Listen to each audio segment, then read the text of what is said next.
Hi friends, ಎಲ್ಲರಿಗೂ ನಮಸ್ಕಾರ. ಇದು ನಮಗೆ ರಾಮ ಮಂದಿರ ಉದ್ಘಾಟನೆ ಆಗಿದ್ದ ದಿನ ಸೋಮವಾರ. ಅದಕ್ಕೆ ಪೂಜೆ ಮಾಡ್ತಾ ಇದ್ದಾರೆ. ಈಗ ಅಮ್ಮ ತಿಂಡಿ ಮಾಡಲಿಕ್ಕೆ ರೆಡಿ ಮಾಡಿದ್ದಾರೆ ನೋಡಿ. ತಿಂಡಿ ಬೊಂಬೈ ಸಜ್ಜಿಗೆ ಮತ್ತು ಕಾಲಿಫ್ಲವರು ಮತ್ತು ನೀರುಳ್ಳಿ, ಕಾಯಿ ಮೆಣಸು ಮತ್ತು ನಮ್ಮ ದೊಡ್ಡ ಕ್ಯಾಪ್ಸಿಕಮ್ ಬರುತ್ತಲ್ಲ ಅದು, ಉಪ್ಪು ಎಲ್ಲ ಹಾಕಿ ಒಳ್ಳೆ ಮಾಡಿ ಮಿಕ್ಸ್ ಮಾಡಿ ಇಡಬೇಕು. ಮಿಕ್ಸ್ ಮಾಡಿಟ್ಟು ಒಂದು 5 ನಿಮಿಷ ಇಡಬೇಕು. ಯಾಕೆಂದರೆ ಬೊಂಬೈ ಸಜ್ಜಿಗೆ ಹಾಕಿರ್ತೀವಲ್ಲ ಅದು ಸ್ವಲ್ಪ ನೆನಿಬೇಕು ಅಂತ. ಎಲ್ಲ ಮಿಕ್ಸ್ ಮಾಡಿ ಒಂದು 5 ನಿಮಿಷ ಇಡಬೇಕು. ಅದಕ್ಕೆ ಬೇಕಿದ್ರೆ ನೀವು ಸ್ವಲ್ಪ ಸೋಡಾನ ಈನೋ ಎಂಥದ್ದು ಸ್ವಲ್ಪ ಹಾಕ್ಕೊಳ್ಳಿ, ಸಾಫ್ಟ್ ಬರಬೇಕಂತ. ಅದೇ ಸಜ್ಜಿಗೆಯಲ್ಲಿ ಸಾಫ್ಟ್ ಅಷ್ಟು ಆಗೋದಿಲ್ಲ, ಯಾಕೆಂದರೆ ಅದು ಸಜ್ಜಿಗೆ ಅಲ್ಲ, ನೆನೆಸಿಟ್ರೆ ಸಾಕು. ಅದಕ್ಕೆ ಬೇರೆ ಎಂತ ಹಾಕೋದು ಬೇಡ. ಅದನ್ನೆಲ್ಲ ಹಾಕಿ ಮೊಸರಂತ ಬೇಡ, ಹಾಗೆ ನೀರಲ್ಲೇ ಮಿಕ್ಸ್ ಮಾಡಿ ಇಡಿ.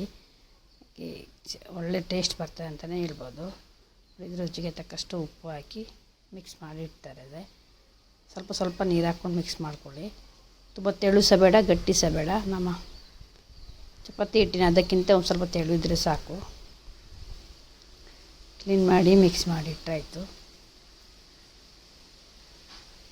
ನೋಡಿ. ಅಮ್ಮ ಮಿಕ್ಸ್ ಮಾಡಿ ಇಡ್ತಾ ಇದ್ದಾರಲ್ಲ, ಹೀಗೆ ಮಿಕ್ಸ್ ಮಾಡಿ ಇಡಬೇಕೀಗೆ ಒಂದು 5 ನಿಮಿಷ ಇಟ್ಟರೆ ಆಯ್ತು. ಅದು ಎಣ್ಣೆ ಇಟ್ಟು ಎಣ್ಣೆಯಲ್ಲಿ ಹಾಕಿದರೆ ಒಂದು ಸಂಜೆಗೆ ಒಂದು ಒಳ್ಳೆ ಸ್ನ್ಯಾಕ್ಸ್ ಅಂತಲೇ ಹೇಳ್ಬೋದು. ಕಡಲೆ ಹಿಟ್ಟು, ನಮಗೆ ಅಕ್ಕಿ ಹಿಟ್ಟು ಎಂತ ಸಹ ಬೇಡ, ಬೊಂಬೈ ಸಜ್ಜಿಗೆ ಇದ್ದರೆ ಸಹ ಮಾಡ್ಬೋದು ನೋಡಿ. ಇದನ್ನು ಈಗ ಮಾಡಿಟ್ಟಿದ್ದಾರೆ. ಒಳ್ಳೆ ಟೇಸ್ಟ್ ಆಗಿದೆ ಮಾತ್ರ. ಗಟ್ಟಿ ಸಹ ಇರೋದಿಲ್ಲ, ತೆಳು ಸಹ ಇರೋದಿಲ್ಲ ನೋಡಿ. ಹೀಗೆ ಇದೆಂತ ಮಾಡಿದ್ದಾರೆ ಅಂದರೆ, ಇದು ತಡಪೆ ಅಂತ ಹೇಳ್ತೀವಿ ನಾವು, ತುಳುವಲ್ಲಿ ತಡಪೆ ಅಂತ ಹೇಳ್ತೀವಿ, ಕನ್ನಡದಲ್ಲಿ ಅಂತ ಹೇಳ್ತಾರೆ ಅದಕ್ಕೆ ಮೊರ ಅಂತ ಹೇಳ್ತಾರೆ. ಅದನ್ನು ಚೆಂದ ಮಾಡಿ ಸಾರಿಸಿಡಲಿಕ್ಕೆ ನಾವು ಅಂಬಿ ಎಲ್ಲ ಗುಡಿಸ್ತೀವಲ್ಲ, ಅಂಬಿ ಎಲ್ಲ ಹಾಕೋದು ಬೇಡ. ಇದನ್ನು ಹಾಕಿದರೆ ಗಟ್ಟಿ ಮುಟ್ಟು ಬರೋದು ನೋಡಿ. ಇದು ಎಷ್ಟು ವರ್ಷ ಆಯಿತು ಗೊತ್ತಾ ಇದಕ್ಕೆ? ಈಗ ಸಾಧಾರಣ ಮಟ್ಟಿಗೆ ಒಂದು 12 ವರ್ಷ ಆಯಿತಾ ಏನೋ. ಅದನ್ನು ಅಮ್ಮ ಬಂದಾಗೆಲ್ಲ ಇದನ್ನು ಗುಡಿಸಿ ಕ್ಲೀನ್ ಮಾಡಿ ಇಡ್ತಾರೆ.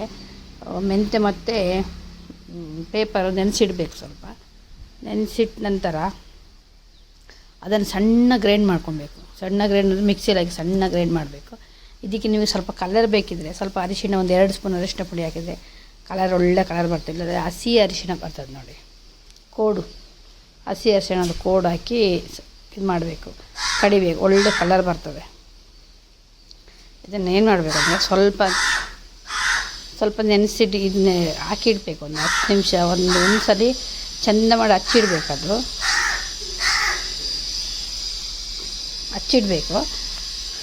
ಹಚ್ಚಿಟ್ಟು ಅದನ್ನೊಂದು ಅರ್ಧ ಗಂಟೆ ಬಿಡಬೇಕು. ಅಂದರೆ ಬಿಸಿಲಲ್ಲಿಟ್ಟು ಒಣಗಿಸ್ಲಿಕ್ಕಿಲ್ಲ, ನೆರಳಲ್ಲಿಟ್ಟು ಒಣಗಿಸ್ಬೇಕು. ಒಂದು ಸಲ ಒಣಗಿಸಿಟ್ಟಿದ್ರು ಅಮ್ಮ, ಅದು ನೋಡಿ. ಇನ್ನೂ ಒಂದು ಸಲ ಹಚ್ಚಿದ್ದಾರೆ. ಇನ್ನೊಂದು ಸರ್ತಿ ಒಂದು ಅರ್ಧ ಗಂಟೆ ಇಲ್ಲ, ಇವತ್ತು ಹಚ್ಚಿಟ್ಟಿರ್ಬೇಕಾದ್ರೆ ನಾಳೆ ಸಹ ಹಚ್ಬೋದು. ಅದು ಇನ್ನೊಂದು ಸಲ ಹಚ್ಚಿದೆ ನೋಡಿ. ಇದು ಪೇಪರ್ ಕಡ್ದದ್ದು ನೋಡಿ, ಹೀಗೆ ಆಗಿದೆ.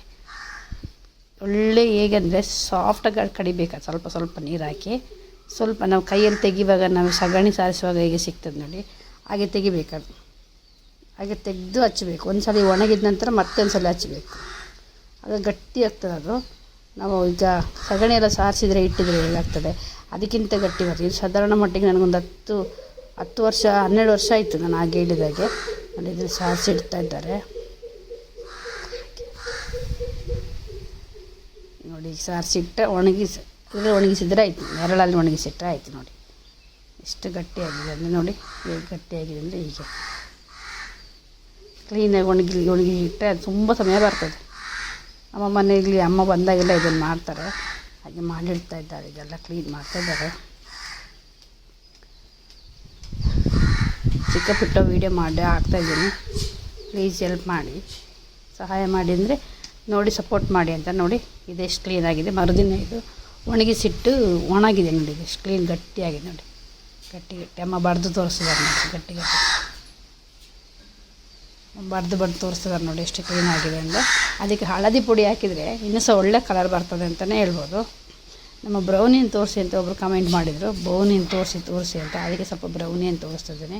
ಬ್ರೌನಿಯಾಗಿ ಇದು ಒಂದು ಪ್ರೀತಿ, ಒಂದು ಬ್ರೌನಿ. ಅವರನ್ನು ತೋರಿಸಿ ಅಂತ ಕಮೆಂಟ್ ಮಾಡ್ತಾಯಿದ್ರು ಮೊನ್ನೆಯಿಂದ. ಅದಕ್ಕೆ ಅವರನ್ನು ಸ್ವಲ್ಪ ಒಂಚೂರು ವೀಡಿಯೋ ಮಾಡ್ಕೊಂಡಿದ್ದೀವಿ. ಅವರು ಆಟ ಆಡ್ತಾ ಇದ್ದಾರೆ.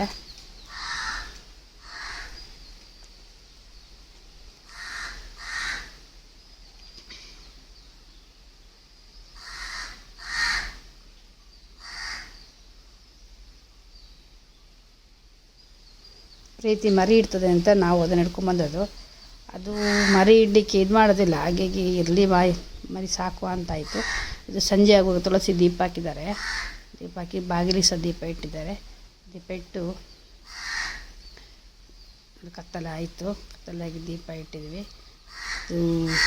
ಎಲ್ಲ ಕಡೆ ಹಾಕಿದ್ದಾರೆ. ಸ್ವಲ್ಪ ಪಾಯಸ ಮಾಡಿದ್ದು ಅವರು ಮಂತ್ರಾಕ್ಷತೆ ಕೊಟ್ಟಿದ್ರಲ್ಲ, ಅದಕ್ಕೆ ಸ್ವಲ್ಪ ಹಾಲು ಹಾಕಿ ಶಾವಿಗೆ ಹಾಕಿ ಪಾಯಸ ಮಾಡಿದ್ದಾರೆ. ಇದೊಂದು ಕತ್ತಿ ನೋಡಿ, ಸ್ಟೂಲಿನಾಗಿ ಉಂಟು ಕೂತ್ಕೊಳ್ಳಿಕ್ಕೆ. ಇದು ಹೇಗೆ ನೋಡಿ, ಈಗ ಬಾಕ್ಸಿನಾಗಿ ಉಂಟು, ಕೂತ್ಕೊಳ್ಳಿಕ್ಕೆ ಸಹ ಆಗ್ತದೆ. ಒಳಗಿಟ್ಟು ನಮಗೆ ಚಿಕ್ಕ ಮಕ್ಕಳೆಲ್ಲ ಇದ್ದರೆ ಅದು ಇಟ್ಟುಕೊಂಡು ಬೀಗ ಹಾಕಿಬಿಟ್ರೆ ಆಯಿತು. ಆ ಕತ್ತಿ ನೋಡಿ ಹೇಗೆ ಉಂಟು ಅಂತ. ಇದು ಅಮ್ಮನಿಗೆ ಕೆಳಗೆ ಕೂತ್ಕೊಂಡು ತೆಂಗಿನಕಾಯಿ ತುರಿಲಿಕ್ಕೆ ಆಗೋದಿಲ್ಲಲ್ಲ, ಇನ್ನು ನನಗೂ ಸಹ ಕೂತ್ಕೊಳ್ಳಿ ಸದ್ಯಕ್ಕೆ ಕೆಳಗೆ ಕೂತಿ ತುರಿಲಿಕ್ಕೆಲ್ಲ ಆಗೋಲ್ಲ ಅಂತ ಹಿಡ್ಕೊಂಬಂದಿದ್ದು. ಇದು ನೋಡಿ, ಒಂದು ಇದು ಕತ್ತಿ ಕಟ್ ಮಾಡಲಿಕ್ಕೆ, ಮೀನು ಕಟ್ ಮಾಡಲಿಕ್ಕೆ, ತರಕಾರಿ ಕಟ್ ಮಾಡಿ ಏನು ಸಹ ಕಟ್ ಮಾಡಲಿಕ್ಕೆ ಆಗ್ತದೆ. ಇದು ಉಂಟಲ್ಲ, ಇದು ತುರಿಲಿಕ್ಕೆ ನೋಡಿ, ಇದು ಬಾಕ್ಸ್ ಥರ ಉಂಟು.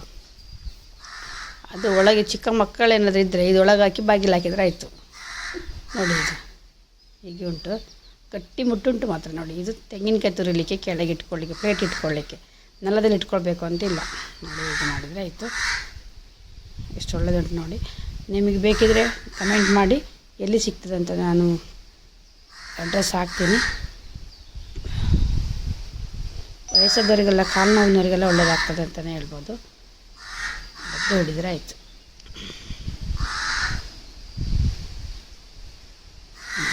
ಅದ್ರ ಮೇಲೆ ಎಂತಾದರೂ ಇಟ್ಕೊಳ್ಳಿಕ್ಕೆ ಸಾಕ್ತದೆ, ಕೂತ್ಕೊಳ್ಳಿಕ್ಕೆ ಸಾಕ್ತದೆ.